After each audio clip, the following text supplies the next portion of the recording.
You're listening to Maneuvering Mondays, a podcast about transforming work culture.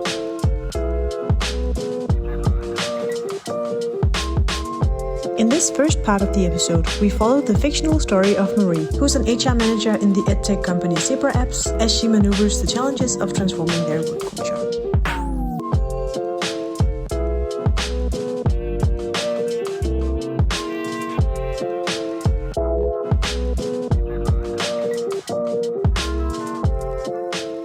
Richard, Jacques said, with lifted eyebrows as Richard and Marie entered the conference room.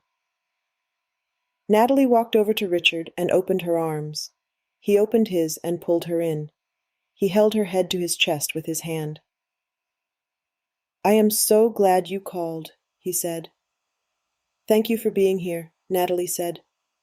Natalie took a step back, out of Richard's embrace. Mark extended his arm to Richard. "You have done well," Richard said. "With what?" Mark asked. "With Natalie," Richard said. Mark lifted an eyebrow. "I don't think you have met Andrea and Shane," Natalie said, taking Richard by the elbow and walking him over to the corner of the room. "I have heard a lot about you, Richard," Andrea said as she shook his hand. "You and I seem to have passed each other when we changed employers," Shane said. "I recently joined from Convo Systems." "And yet it feels like you have been here forever," Jacques said. Shane frowned his eyebrows. "When will Aisha be here?" Natalie asked. "I asked her to give us the morning to go over the options," Jacques said. "Then she can come and kill our dreams with financial reality." "You are in charge of finance now?" Richard asked. "I am not sure that is accurate," Jacques said. "They are pretty much in charge of themselves." "That is how Frank built it," Richard said, a glimmer in his eye. Jacques looked at Natalie, then at Richard. "Why is he here?" Jacques asked. "I asked him to join us," Natalie said. "How do you intend him to participate?" Jacques asked. Natalie looked up at Richard. "I want his opinion," Natalie said. "As a potential investor?" Jacques asked. "As the founder of this company," Natalie said. "Has he signed an NDA?" Jacques asked. Natalie looked at Richard. "I have, as part of our previous conversations," Richard said. "Is that the same capacity that you are in here now?" Jacques asked. "As part of your job at Convo Systems?" "Jacques," Natalie said. "I do not want to jeopardize any of the possibilities we discuss due to rumors of our situation spreading," Jacques said. Natalie frowned. "It has only been a couple of months since you were considering suing him," Jacques said. "You were going to sue me?" Richard asked. Natalie looked at her feet. "I did not sue you, though," Natalie said. Richard frowned. "No," he said, "not yet." He burst into a thunderous laughter. Jacques looked from Natalie to Richard. "How about we consider ourselves covered by the terms in our NDAs with Convo Systems?" Mark said. "In a court case, it would be easy to argue that those were the terms governing our conversations." "It is not my intention to divulge any information about Zebra Apps," Richard said. "I am here as a parent whose child is in need of advice." "Of whom you have no legal custody," Jacques said. Richard smirked. "Shall we begin?" Jacques said. "I want you to take your seats." Jacques walked over to the whiteboard and picked up a marker. He wrote on the board, "Why are we here?" "What decision are we making today?" Mark asked. "We will decide what course of action to take given our problems and our options," Jacques said. "So we are deciding that today," Mark said, looking over at Natalie. "This is why I wanted Richard here," Natalie said. Mark nodded. "Should we not include the findings that Joe and Jason collected from the ad board and user survey?" Marie asked. "We have accounted for their findings in our scenarios," Andrea said. "Very good," Marie said.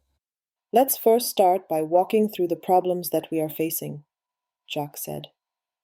He walked over to the wall opposite from the windows.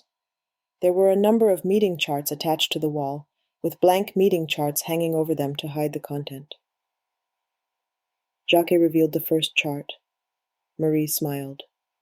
This was Joe's handwriting. She had clearly helped Jacques prepare for this session. The symptoms of the problems we have are discontented users and a fall in new sales and contract renewals, Jacques said, which translates directly to our current financial situation. Jacques looked around. No spoilers, but it is not where we want it to be, Jacques said. We have tracked these problems to 3 main root causes, he said, as he revealed the next meeting chart. Our pricing structure only funds the delivery of new solutions, and not the platform enhancements and data center, he said. He paused and looked around. People in the room were nodding. The quality of our product has decreased considerably because our teams stopped working together across customer silos, he said. Natalie walked up and stood next to Jacques. And our customers no longer perceive that Aslo is their first choice of product because it fails to support them in creating the learning journeys and experiences that we have always been known for, Natalie said. Jacques looked at Natalie. Yes, he said. That was actually not my number 3 point. Maybe it should be, Natalie said. If our flagship product does not enhance learning, then what are we doing as an edtech company? What was your number 3? Richard asked. It is the state of the data center, Jacques said. What is the state of the data center? Richard asked. We are failing to scale it to the customer uptick that we have, even if it is meager, Jacques said, due to the pricing model of our current product. And because of the current state of the code of Aslo, every time we make a feature upgrade, it occupies a disproportionate amount of space. Richard looked at Natalie. There is no funding for the data center, Richard asked. We have focused our pricing model on keeping long-term costs down for our users, Natalie said. Richard scratched his beard. I believe we all agree to this, Mark said. It has all been discussed in previous conversations. We have also addressed some of these issues, Jenny said, and are seeing a lot of improvement of the product quality as the teams work together more closely. Yes, Marie said. The strings that wander between the teams not only spread information, they also spread best practices between the teams. Like the value goals, Richard asked. Yes, Marie said. Jenny's face turned red. There have been examples already of the teams identifying conflicting changes that could have created further problems in the code base, Marie said.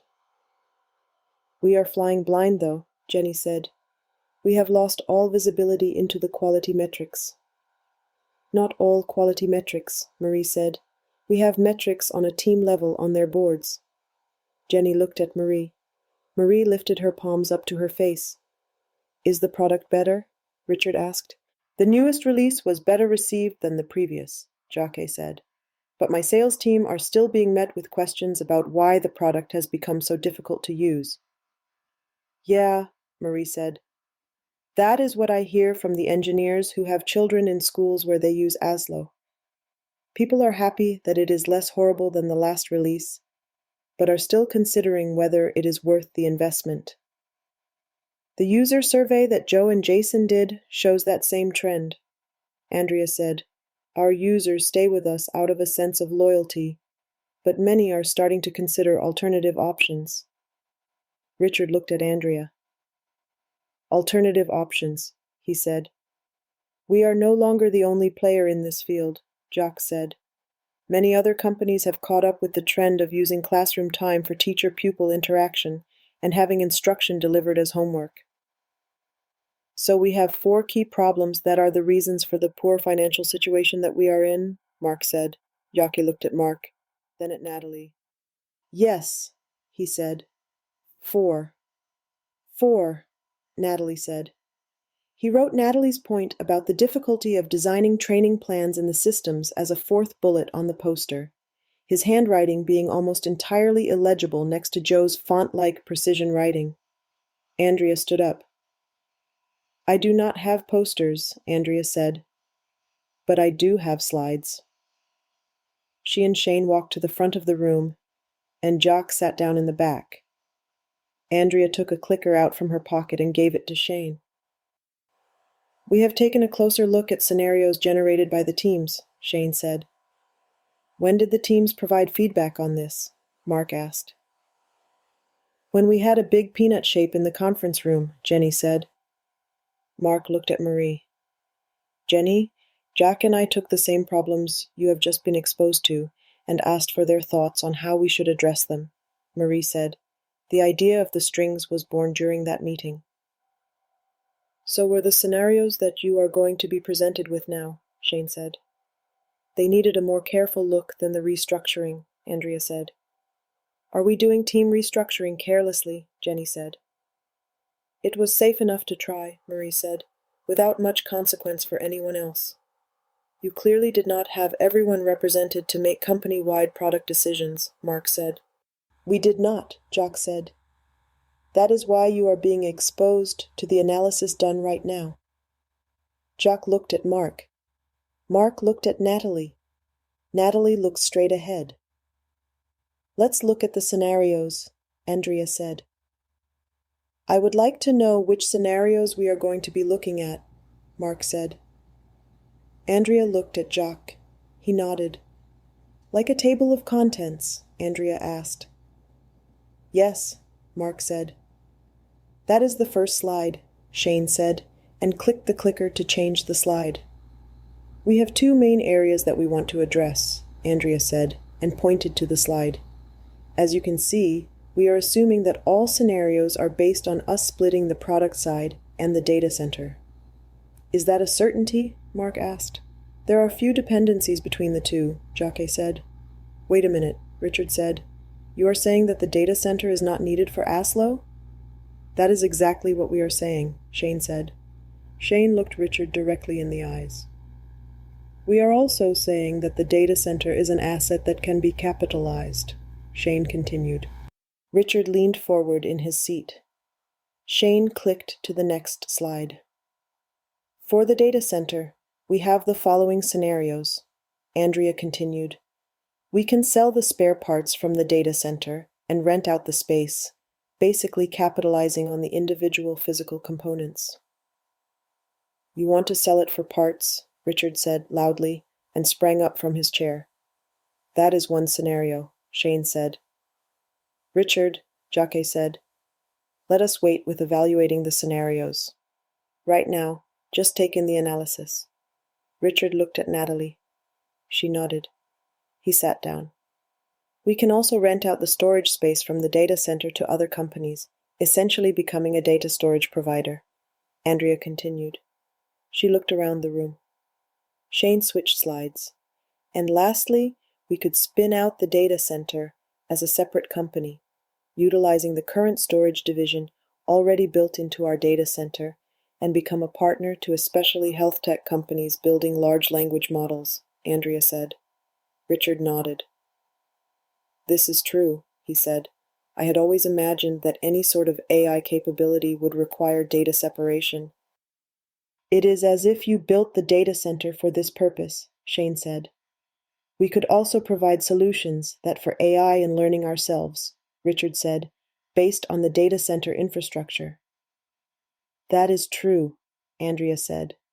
But we did not include this scenario since it would require significant investment. In all scenarios, though, Mark said, you assume that ASLO is stored elsewhere. Yes, Shane said. In all our calculations, moving Aslo to a more cost-efficient hosting provider will make Aslo more profitable and help us scale Aslo to avoid the slowness that our users are currently experiencing, Andrea said. There was a knock on the door. Jacques got up to see who it was. It was a waiter who whispered to Jacques. Jacques looked around the room. They are about to clean off the lunch buffet, he said. It is way later than I had assumed. It's 1 p.m. already, Mark said, looking at his watch. Do you feel like breaking for lunch now, or continuing with the scenarios? Andrea asked. Let's continue with the scenarios, Natalie said. Jacques spoke to the waiter.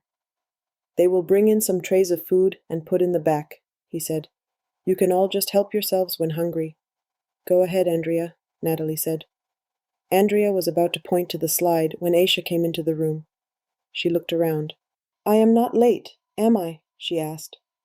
"You are on time," Jacques said. "We are running behind schedule, though." Aisha took a seat after fixing herself a plate of food. "When it comes to the product side," Andrea said, "we have analyzed alternative pricing models for our current customers." Shane changed slides. "This would be a major price increase for our existing customers," Natalie said. "We have also looked into scenarios where we would offboard some of our customers, where we do more work than their current fees cover," Andrea said. "Offboarding 10% of the customers that have most alterations to our systems would increase our profitability." Natalie shifted in her seat. "You want to offboard our customers?" Natalie said. "Yes," Andrea said. "That is one scenario." Natalie scoffed. "I don't like it either," Jacques said. "My team fights tooth and nail for keeping every customer, but the truth is, we are bleeding money from some of our major accounts." Natalie looked at her phone. "We can also sell some of our minor products to our competitors," Andrea continued. Shane changed slides. "As you can see," Andrea said, "our products would be complementary to many of our competitors' existing product suites." "We have not gauged interest yet," Shane said, "for obvious reasons. But we have had several of our competitors indicate interest for our minor products," Jacques said. "Even last week, one of my sales reps had a conversation with a competitor at a trade fair." Natalie stood up from her chair. "Many of these products predate Aslo," she said. "You have designed many of these products," Mark said. Natalie's face turned emotionless. Andrea looked around the room. "Shall we continue?" she asked. "Go ahead," Jacques said. Shane changed the slide. "Lastly," Andrea said, "we could sell Aslo itself. That would allow the new owners to rehost it and claim a different price, as well as stop the financial bleeding of the company entirely." Shane changed slides. "As you can see from this summary table," Andrea said, "most of these scenarios require some investment that will not be paid back until in some cases several years later." "It is not just the data center you want to sell for parts," Natalie said. "You are essentially selling Zebra for parts." "Now don't shoot the messenger," Jacques said. "We have printouts of this slide," Shane said, "so that you can reference it while Aisha takes us through our financial situation." The door opened slowly, and some of the conference center staff came in to wheel the lunch trays away. Marie realized that she hadn't gotten to eat anything yet. She was about to flag down the staff to ask for a plate. But as the wagons passed her, the cheese looked sweaty and melty. Marie's stomach churned, and she decided to skip lunch entirely. Marie refocused on what was happening in the room.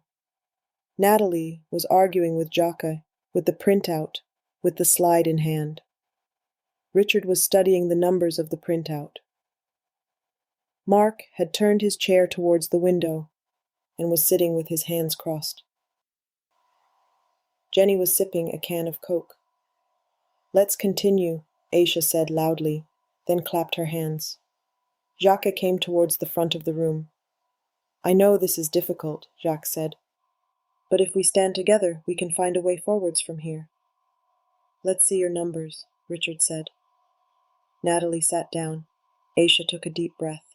"As you know, we have been struggling financially for months now," she said. She pointed the clicker towards the screen and changed slides. "If we do nothing and continue with our current customer load and assets," Aisha said, "we will not be able to make our salary payments as of January." She pointed to a graph that showed forecasts of months and different kinds of costs. "If we project that we keep losing customers as we have been in the last months and are unable to onboard new ones, we may very well find that we will run out of funds as soon as October," Aisha said. Marie's mouth opened. She had not realized how deeply the company's financial troubles ran. A void opened up in her stomach. Jacques went to the front of the room again. Now I know this sounds bad, Jacques said, but if we implement one or several of the scenarios proposed, we can still turn this ship around. It is too late, Mark said. All of these require investment. Mark pointed to the printout with the scenarios on them. They also require time, Richard said. Finding buyers and making contracts will take more than 3 months. Natalie stood up. Her fists were clenched, her mouth shut. She looked around. "You are idiots," she said. "All of you." "You have completely forgotten what this company is about," she shouted. "We were supposed to make teaching easier for teachers, make learning easier for students. Instead, you are just making slides and crunching numbers," she yelled, plotting to take the company apart piece by piece. She looked at Jenny. "You just stood by doing nothing while your engineers ran Aslo to the ground," she said through her teeth. Jenny's eyes widened. "You prance around like you own the place," she said, looking at Jacques. "Now wait a minute," Jacques began, but Natalie gestured him to stop. "You try to mend all fences while forgetting why there are fences in the first place," she said to Marie. Marie's mouth opened and she looked towards Mark. Mark's lips were tightly sealed. "And you," she said, looking at Richard, "you left me when I needed you the most." She looked around again. She took a deep breath and opened her mouth. But instead of saying anything, she walked straight towards the door, slamming it behind her. The door reopened a couple seconds afterwards, with one of the conference center staff peeking in. "Are you guys ready for cake?" she asked. Marie was pouring herself a cup of coffee at the back of the room. She was considering which cake to go for. There was red velvet, chocolate, carrot, and lemon bars. Her hands were still shaking from Natalie's comments. Jenny was eating a slice of red velvet cake with a fork. Jacques was on the phone. He had just sent Aisha, Andrea, and Shane off, but asked everyone else to stay. Richard was speaking to Mark while keeping an eye on the door. He shifted from one leg to the other, and finally headed towards the door. Marie followed him with her eyes. Richard went into the hallway and looked around for Natalie. He checked the conference room nearest to them, but it was empty. He walked towards the breakfast area. Then he looked outside and saw Natalie sitting on a bench. The afternoon sun was glowing through the trees. Richard opened the door to the conference center patio. "May I join you?" he asked. Natalie looked at him, then glanced back to the tree. Richard sat down next to her on the bench. "I know you think it is your fault," he said. "There is nothing you could have done differently." Natalie was about to object. Richard put a hand on her shoulder. "Listen to me," he said, and gently pushed her chin up with his finger. "There is nothing you could have done." Natalie's eyes started to moist. Richard kept his eyes firmly locked onto hers. "There is nothing you could have done." Tears started streaming down Natalie's face. Richard pulled her into his embrace and held her tight. Natalie started shaking and inaudibly sobbing. He did not move. He just held her. Right until her shoulders finally dropped and she rested her cheek gently on his chest. "Your suit is wet now," she said. He kept holding her. "I would absorb all your tears if you let me," he said. They sat quietly, their breath eventually synchronizing. Marie had given up on picking a cake and sat down with her coffee cup next to Mark. Mark's phone rang, and he went into the hallway to take it. Jenny sat down next to Marie. "Some workshop, huh?" Jenny said. "Yeah," Marie said. "It is all your fault, you know," Jenny said. Marie looked at Jenny, shifting her gaze from one of her eyes to the other. "What are you talking about?" she said.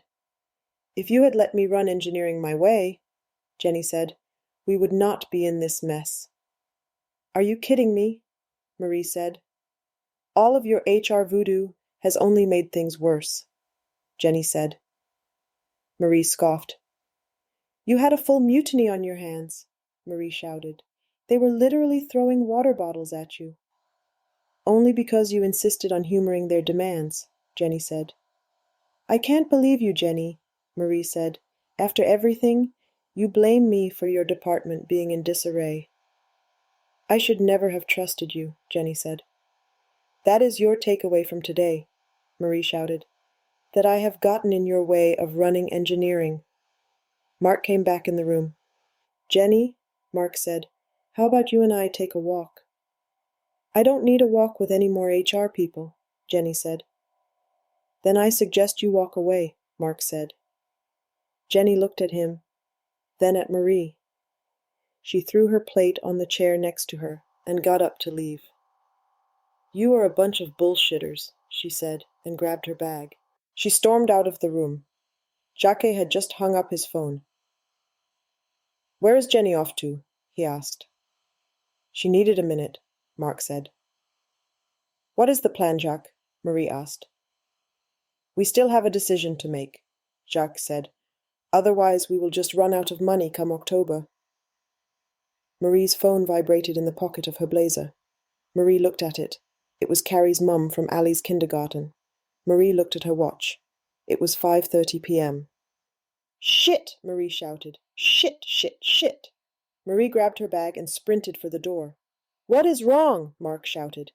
"I was supposed to pick up Ali," Marie shouted as she ran towards the exit. You're listening to Maneuvering Mondays, a podcast about transforming work culture. Tune in when we invite guests to comment on this part of Marie's journey. What are your thoughts on Marie's situation? Have you had a similar experience? And what would you have done? Join the conversation on our LinkedIn page and let's maneuver Mondays together.